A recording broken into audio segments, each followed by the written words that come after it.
Hi everyone, this is Parsa from CTCIVIL, and it's been such a long time that I haven't appeared myself in front of the camera, but here we go again. If you're a civil engineer, you know that we don't have the best work-life balance, and I was pretty much stuck into the work side of my life. Anyway, let's dive in through today's video. It's about one of the most unique and iconic building in London, and let's say probably in the world. It's called the Gherkin, and it's not far from how it looks like, because it's definitely looked like a Gherkin. I was in London a few days ago, and definitely one of the most iconic, unique and marvelous building that catch everyone's eye, not just civil engineers, is this skyscraper in London. So let's dive in through some information and stats about this building, shall we? The Gherkin, officially known as 30 St Mary Axe, was designed by architect Norman Foster. Its unique aerodynamic shape and energy efficiency make it a standout in London's skyline. This 180-meter tall building, with 41 floors, was constructed to replace the Baltic Exchange, which was damaged in a 1992 bombing.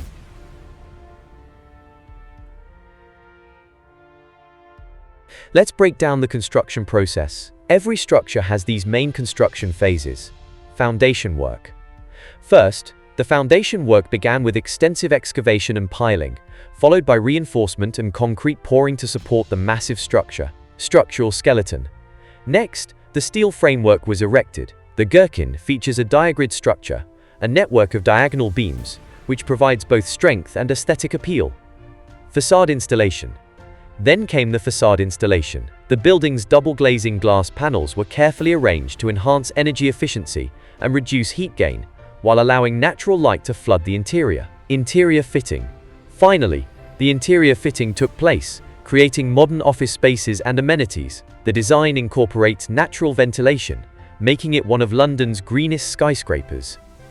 Building the Gherkin was no small feat. The urban location and design complexity posed unique challenges. Innovative solutions, like prefabricated elements and advanced green technologies, were key to its successful completion. In summary, the Gherkin stands as a testament to modern architecture and civil engineering. Its unique design and sustainable features set a new benchmark for skyscrapers worldwide. If you enjoyed this video, let us know by just putting some comments below and hitting the like button. I will try to make new video probably every week, and let us know what structure, building, bridges do you want to see in the next video. Thanks for watching. Stay tuned with CTCIVIL. See you next time.